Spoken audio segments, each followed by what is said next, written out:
Washington, D.C. stood up to support Nadiya Savchenko. The American capital rose up with the quality and quantity. Americans and Ukrainians collaborated against the unfaithful detention of Nadiya and gathered together for two peaceful protests, one next to the statue of Taras Shevchenko and the other one right next of the residence of the Russian ambassador.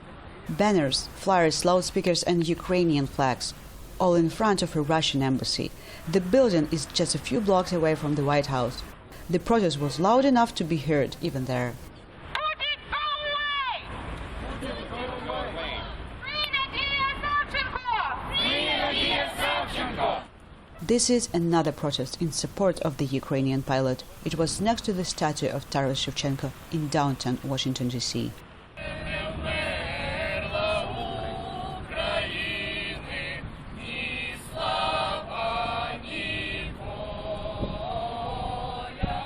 Hundreds of Ukrainians arrived with the same demand: Savchenko should be immediately released. Any action, any protest related to the rights of Ukrainians is very important, especially if it is related to Nadiya Savchenko. She is our hero, not because she is now detained in Russian prison, but also because she is a very special example how to stand up for your own rights, how to get a success in life, how to make a career. The offices of the presidential candidates started to cooperate with the Ukrainian embassy. At the end of the day, the embassy received letters of public support from presidential candidates Hillary Clinton, Ted Cruz and John Kasich. No matter who will win the race, the position is clear: Savchenko is unfaithfully detained and must be immediately released.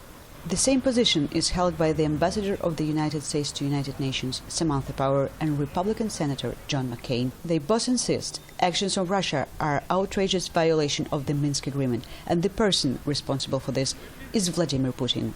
According to Ukraine Today sources, a group of congressmen is preparing to register and bring to the floor a special Savchenko list with the names of those who kidnapped, detained, imprisoned and put the Ukrainian pilot on trial.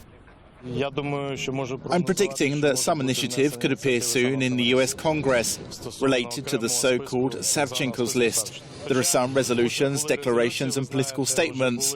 But the difference of this list comparing to Magnitsky's list is that at the top of it, on the first position, will be the president of Russia, Vladimir Putin. This is Natalka Pisnya for Ukraine Today from Washington, D.C.